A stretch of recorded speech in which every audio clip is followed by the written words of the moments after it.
मा खालामनो नागिरखो फालाय बाप एसेजों जे नैजों जाया जाथाराबा पुलिस खाथि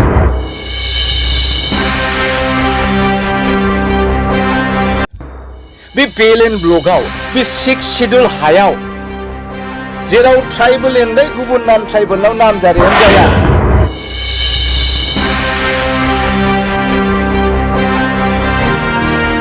नोंथाङाबो जुदि गभर्नमेन्टआव गैखायामोनब्ला दिनै निश्चय एबसुआनो होबथागोरगौमोन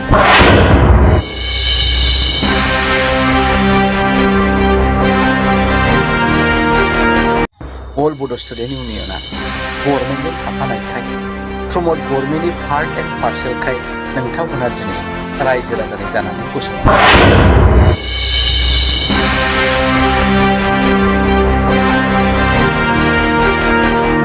एगेन्स्ट मात मातिसे आरो ब्रिटिशर एगेन्स्ट मात मातिबले আমি স্বাধীন ভারত পাবলৈ সক্ষম হৈছে এই কংগ্ৰেছৰ ভইচ এতিয়ালৈকে এই ভইচি আছে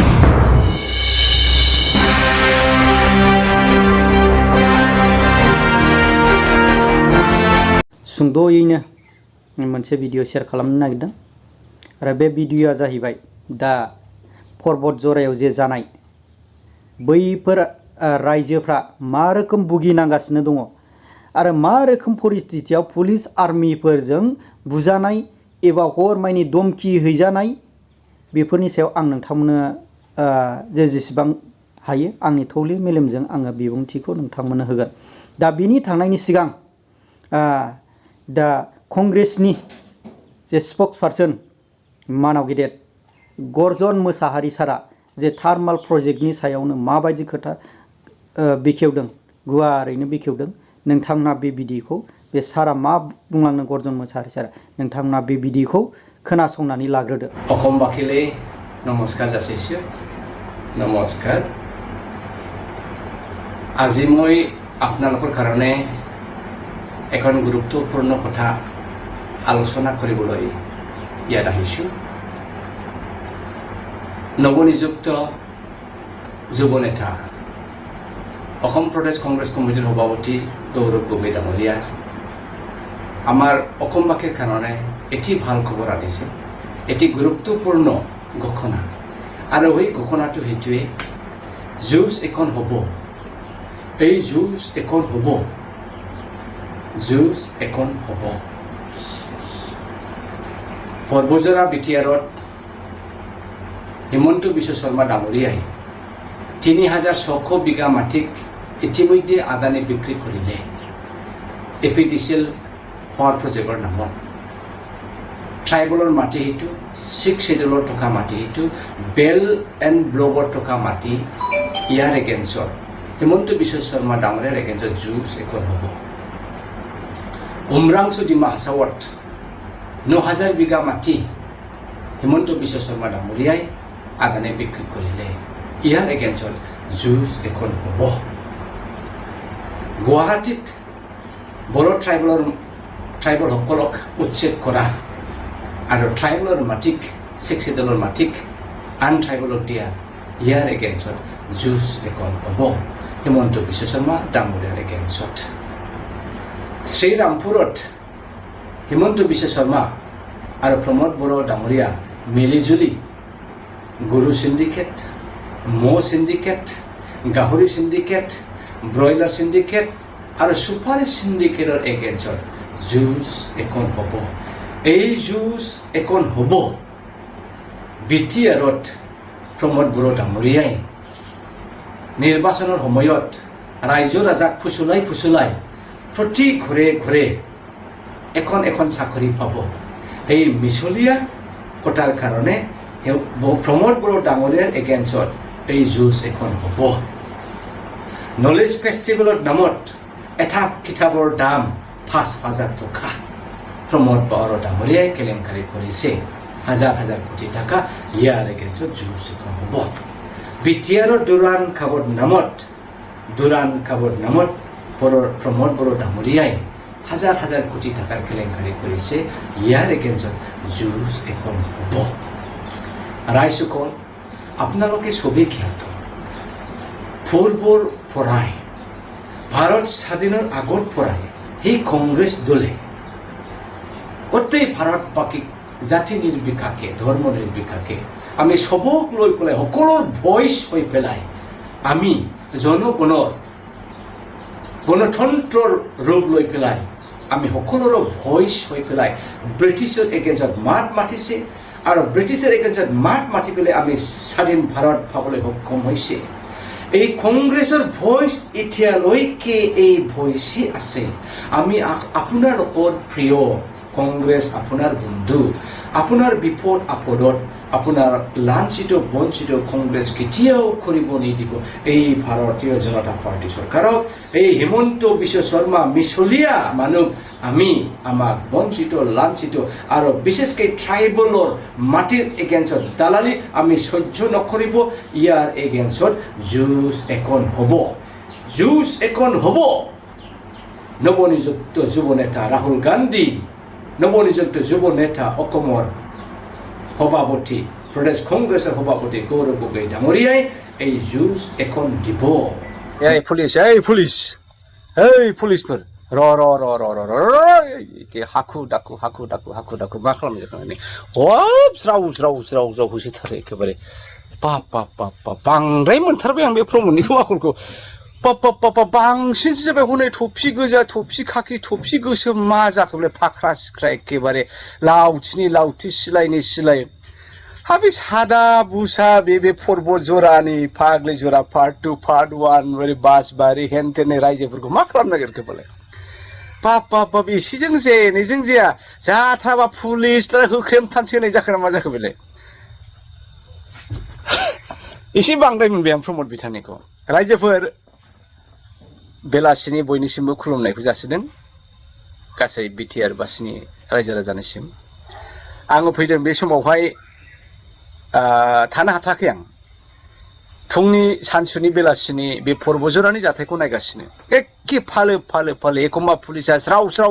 होसोयो सेन्देल बोजोबो रायजो राजाफोरना गोदोनि बे आन्दलनखौ गोसोखांफिनबाय आं पुलिसफोर होसोबा एखे सेन्देलबाबो जों जुथाबाबो जों लानानै खारनाय बायदि हा बेखौथ' प्रमदनि दिनाव आं सानफेराखैमोन दा रायजोफोर मोनसे मतामतखौ नोंथांमोनहाबो लाबोदो प्लिज बे नङा जे कंग्रेसखाय गर्जना हारसिं हब्राबाय थानांगौ बे नङा जे सोरबा साफा सानैयाल' आदा दावराव मोनहा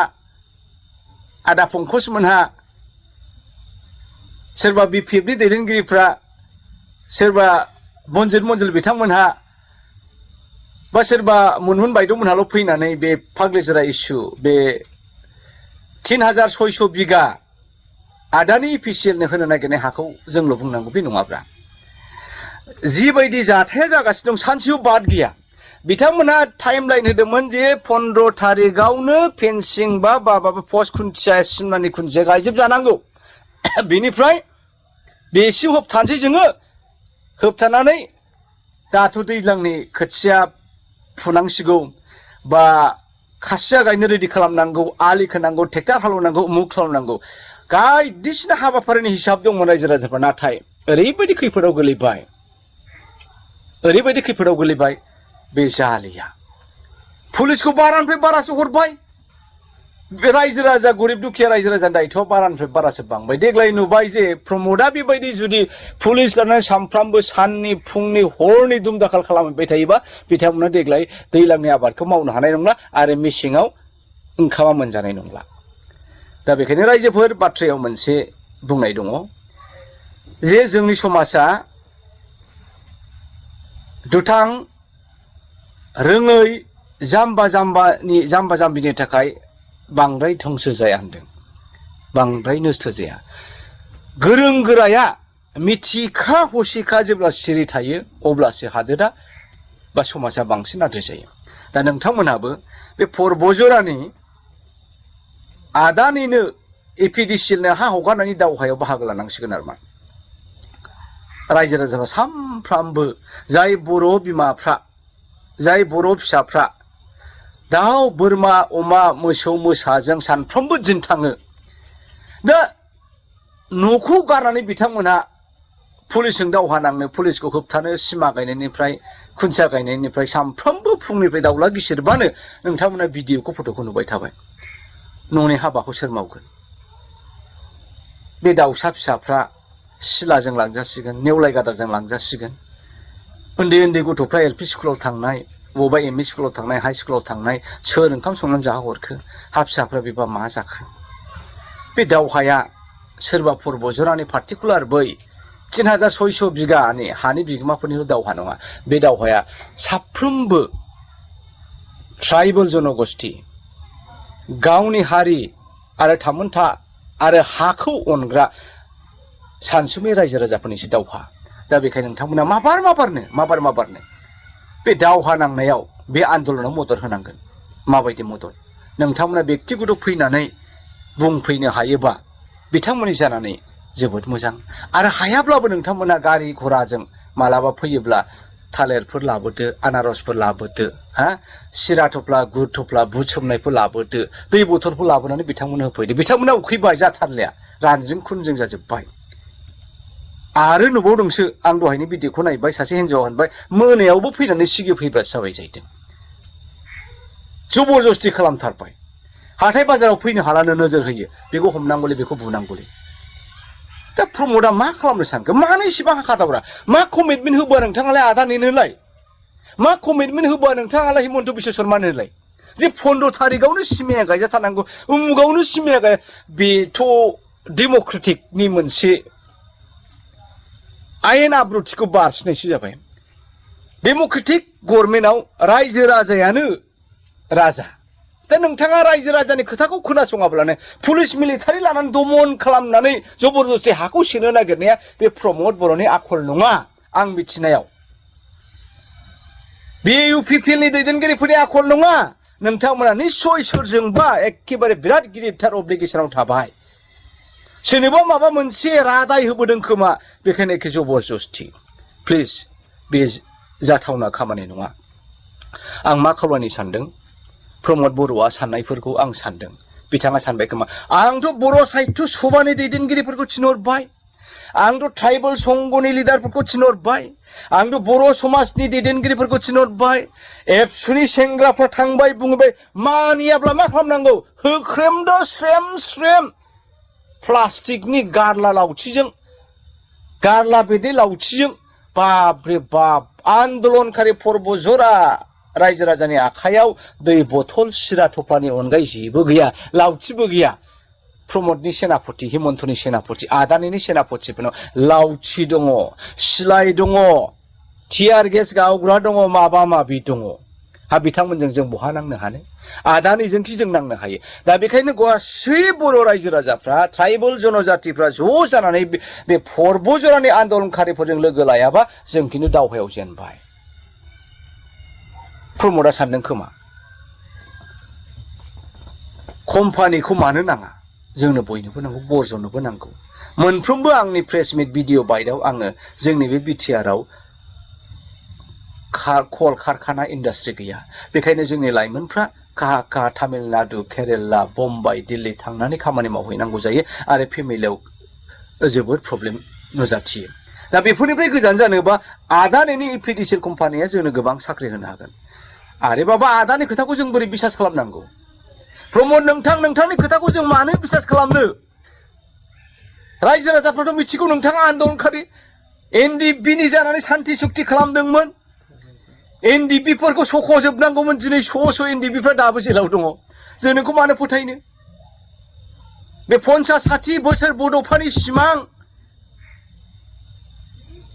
स्ट्रागल ट्रुथ एन्ड स्ट्रागल दावहा जिरायथ'नाय आरो दावहा मोन्थोरजों दावहाखौ सालायलांबाय था बड'फानि मोन्थोरजों नोङो सोलिनो होननाया दिनै हिमन्त बिश्व शर्माया नोंनि सिगाङावनो डिक्लेयार खालामबाय जे दिनैनिफ्राय बे बर' भुमाव आरो बड'लेण्ड बिनाय जानाय नंलिया होननानै जों नोंखौ बोरै फोथायगोन नोंनि बिटिआरनि दफाफोरा माबा मोनसे इमप्लिमेन्ट जाबाय नामा जेबोआनो जायाखै जों नोंखौ बोरै फोथायगोन दा गोबां खारन दङ प्रमद नोंथांखौ फोथायैनि खारनफ्रा दा बेखायनो नोंथांमोना दास हरसोम आं ओरै सानदों आरो मा रायजो राजाफोर नोंथांमोनहा बयबो आंनि बे फिसा सुंद' भिडिअनि सायावहाय नोंथांमोना नोंथांमोननि अपिनियनखौ हो आं बुंनाया थार ना आं बुंनाया नंखाय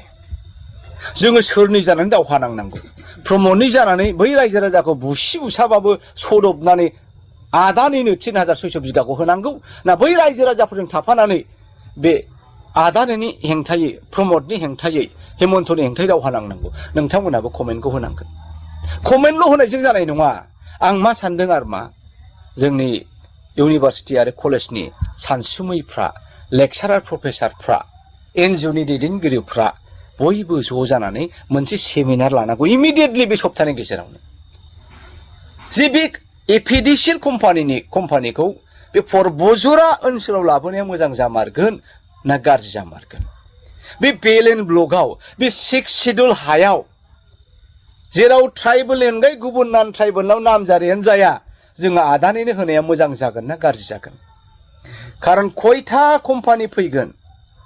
आरो खयथा कम्पानि थांगोन गोदोबोथ' सालाकाथियावहाय आमेरिकानि मोनसे अगदेन होनाय कम्पानिया जेब्ला फैनो नागिरदोंमोन गिलु बालु बे एबसुनि दैदेनगिरिफ्रानो होबथादों नोंथाङाबो जुदि गभर्नमेन्टआव गैफायामोनब्ला दिनै निस्सय एबसुआनो होबथागोरगौमोनदां बिपिएफआ लाबोमोनथाय मोजांबाबो गाज्रिबाबो बिनि बिरुद्धि नोंथांमोना गसंगौमोन नाथाय दिनै अल बड' स्टुडेन्ट इउनियना गभर्नमेन्टजों थाफानायखाय प्रमद गभर्नमेन्टनि पार्ट एन्ड पार्सेलखाय नोंथांमोना दिनै रायजो राजानि जानानै गसङाखिसै आं जोबोद आसरित मोनबाय अराय सम अल बड' स्टुडेन्ट इउनियना गरिब दुखिया लान्सिथ' बनसिथ' बर' रायजो राजानि थाखाय जानानै गसंग्राया दिनै नोंथांमोना सिगि सुगुसो खालामहैबाय जबरदस्ति हाखौ सेनानै आदानिनो होनो नागिरबाय बेथ' साबजानाय जायाखिसै दा बेखायनो इमिडियेटलि जोंनि सानसुमै बर' कमिउनिटिया ट्राइबेल कमिउनिटि इमिडियेटलि मोनसे सेमिनार लानांगौ बे सेमिनार जों गुवारै सावरायगोन आरो we all will be accountable equally for good and for bad रायजो राजा नोंथांमोननो बे डिसिसनखौ हगारनाय जाबाय नोंथांमोना बेनि सायाव इमिडियेटलि थाबैनो सानदो आरो मा मावनांगौ बेखौ थाबैनो सिन्था खालामदो खुलुमबाय रायजो राजाखौ खनसेबाव बे थार्मेल प्रजेक्ट पावार जे गायसंफैगोन बे गायसंफैनायनि सायाव जोंनि बिटिसिनि माखासे रायजो राजाफ्रा जुदि मोजां मोनदों नामा बै जायगानि मानसिफोरखौ दिनैसिमाव बे रायजो राजाफ्रा साख्रि मोनजोबगोन आरो बिटिसिनि समस्त बिटिसिनि रायजो राजाफ्रा लाब जागोन बे लाब जानायनि नङा मोनसे लस खहा जानायनिसो जोंनि बिटिसिनि बैफोर जे फाग्लिजरा फरबद जरानि रायजो राजाफ्रा माखासे बेमार आजारजों भुगिजोबनांगोन जागोन जोंनि बेयाव आबहावानि खोथा दङ बिफां लाइफांखौ जुदि दानफायजोबोबा बिफां लाइफां लस खहा जागोन जोंनि माखासे मोदोमनि जोंनि थासारिफ्रा बेमार सफैगोन अब्ला रायजोफोर बेयाव मोनसे एयार कन्डिसना गाज्रि जागोन बा बेमारजों भुगिनांगोन बेल' नङा आरो गोबां बिभिन्न जे बे रायजो राजानि बे फाग्लि जरानि बे एरियानि रायजो राजाफोरखौ गोबां पुलिस आर्मिफ्रा दासिमावबो हरावबो थांनानै धमखि होयो नोंसोर बे हाखौ हगारगोन ना हगारबा नोंसोरखौ उमुक थुमुक बानायगोन उमुक खालामगोन बेखौ थिननाया सोर थिनखो दाना लाजाग्रायाबो सेजाग्रायाबो बर'नि आरो धमखि हैहोग्रायाबो बर'नि नंगौना नङा जे मानाव गेदेर प्रमद बर' सारा जोंनि बिटिसिनि रायजो राजानि हाखौ सेनानै जुदि सोरबा हिमन्त गथायबायब्ला बियो बहुत मिस्टेक जागोन नङासै रायजोफोर जोंनि बिटिसिनि बैफोरबायदि जे जारिमिन गोनां हाफोरखौ बे फरबद जरानि जे पावार एन्ड प्रजेक्ट खालामनाय बैफोरबायदि जारिमिन हाखौ जोंनि बर' रायजो राजानि जे हाखौ जुदि सेनानै जे गुबुननो जुदि हगारबायब्ला अब्ला मा दंबावो बर' बियो सान्थि नामा बियो सान्थि सुक्ति नामा बियो अखान्थि सुक्ति जादोंना जायाखै आरो बियो मोनसे दा जोंनिनो माखासे दे मानाव गेदेर गरजन मोसाहारि सारा बुंलांबाय जे बर' फरायसा आफादा गोबां बिभिन्न दुखु खैफोद आफोदावनो गासैयावबो थांनानै हेफाजाब खालामहैयोमोन प्रटेक्ट बानायहैयोमोन नाथाय बैफोरबायदि जे रायजो राजाफोरनि सायाव दिनैसिम जानाय लोंनाय गैया दै गैया लोंनाय गैया मोजां मोनसे जानाय आदार गैया बेफोरनि सायाव दिनैसिम थांनानै मानो खबर लाहैयाखै मानो थाङाखै बिसोरनि दुखु खस्थ'खौ जे नुहरनानै जुदि थांनानै माबा मोनसे बानस' होयोमोनब्ला निस्सय बेनि दा परिस्थितिया सिङाव मा रोखोम खोथा दंमारो जि बैफोरनि BTC खौनो होननांगौ जाबाय जोंनि BTC बर' रायजो राजानि हाखौ सेनानै दिनै आदानि कम्पानिनो हगारनो राजि जाबाय नामा बर' फरायसा आफाद आङो बाव माबा मोनसे गिदिर खोथा बुंनो सानाखै नाथाय हेफाजाब खालामहैनांगौमोन बेफोरबायदिसो सानदों नाथाय बेयाव हेफाजाब खालामहैनो नागारै दिनैसिमाव बैफोरबायदि माखासे जोंनि पार्टिफ्रा समर्थ सोरबा उमुक तुमुक बेबायदिनो पार्टिफ्रा थांनानै हेफाजाब खालामहैयोबा बैखौसो बिसोरखौ हेफाजाब खालामहैनायखौसो माबा मोनसे मुथि खालामलायनानै सावोब्ला बियो मोनसे जुक्तिनि नामा माबा मोनसे जुदि UPP खौ ओरैबायदि बुंदों होनलायनानैसो बे जुक्ति खालामनांगौआ बेफोरखौसो सोरखौबा मुथि खालामलायनानै सावनानै बुनानै बेबायदि लाज फोनांलायनाय बियो मोनसे जुक्ति नामा अब्ला बैफोर जे दासिमावबो भुगिनांनानै दं बै फाग्लि जरानि फरबद जरानि रायजो राजाफोरखौ थैहोजोबनांगौ जाहैबाय हाखौ ओरैनो हगारना होनांगौ जाहैबाय बियो मोनसे समाजा बर' रायजोआव गोजोनथाव जादोंसै रायजोफोर नोंथांमोना साननानै नायदो अब्ला जे जोंनि दा माखासे जे आं बेखौ गुसुङैनो बुंनो सानदों जे जोंनि माखासे समर्थ बर' रायजो राजाफ्रा गोबां माखासे धेमाजिफोर बायदि लखिमपुर बायदि माखासे ओमफ्राय बैयाव जे डिमापुर बायदियाव जोंनि बर' रायजो राजाफ्रा बर' आइ आफाफ्रा माखासे मालाय जातिनि सायाव जे बैनानै जानांनायफोर बैनानै जानांनायनिफ्राय हादान लाफैबाय जेरैबायदि ओरै जोंनि सा ओनसोलाव चिरां डिस्ट्रिक्टआव आं जायगाखौ बुंनो सानला गोबोरखि मबेबा जायगाफ्राव दिदोमै संसार जानो होननानै हाबफैबाय बैफोर संसार जानो नागिरनाय हाफोरखौ वाइल्ड लाइफआव सोनानै दिनैसिमाव बर' रायजो राजाफ्रा सोरबा बुलाय सोलाय दावराव खालामनाय नाथाय दिनैसिमाव बेफोरबायदिखौ सोनानै जे माखासे मोनखानाय सोरबा 15 बिघाया 5 बिघा हगारनांगौ 10 बिघाल' रेट मोननायनि बेफोरबायदि बुंनानै आं गोबां खोथाखौ बुंनो साना सिंनि खोथाफोरखौ बैफोरबायदि माखासे बैफोर वाइल्ड लाइफआव हाबजानाय जायफोर 15 बिघा दं 15 बिघा हाफ्रा 5 बिघा हगारनांगौ होननानै बैसोरनो माखासे जे बेफोरखौ हगारलायनांगौ होननानै दावराव खालामनाया बियो जुक्ति जादोंसे ना रायजोफोर जे फैगोन जे BTC बिसायख'थि सोर रायजोखौ सोर हानजाखौ देरहाहोनानै दिनैसिमाव BTCआव पावाराव लाबोगोन आरो नै दिनैसिमाव मानाव गेदेर जोंनि गावनिनो समस्तियाव 14 चिरां समस्तियाव मानाव गेदेर रनजित बसुमतारी सारा दिनैसिमाव गावनि समस्तियावनो जे हानि समाजा गिदिर समाजा बे हानि समाजाखौ फोजोबना होनो हायासै नाथाय नै सरकारासो जोबलायलांसै दा हानि समाजाखौ मोनसेबो एफा गोबाव जाबाय बिस्राफोर थाबायनानै दिनैसिमाव मानो होनो हादिया मानो मावना होनो हादिया अब्ला फैगोन जे BTC बिसायख'थि जे नोंथां सारखौ मोजां मोनगोनसै रायजो राजाफ्रा नोंथांनो बिलु गोनां बे जोंनि बिलु गोनां आखाइखौ जोङो नोंथांनो भट होगोनसै अब्ला रायजोफोर बे माखासे महत्त समाव जोंनि बर'निनो एबा गावनि फेरेंगा सारा गावनि समस्तियावनो गावनि हाखौनो जुदि रायजो राजानो होनो हायासैबा आरो फैगोन जे माखासे फैबावगोन जे सरकार नोंथाङा जुदि मोनोब्ला बे सरकारखौ नोंथाङा मावना होनो राजि दङसे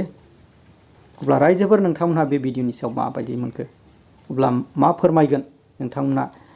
कमेन्टनि गेजेरजों फोरमायहरनो हागोन आरो जायफ्रा चेनेलाव गोनां चेनेलखौ साबस्क्राइब खालामनानै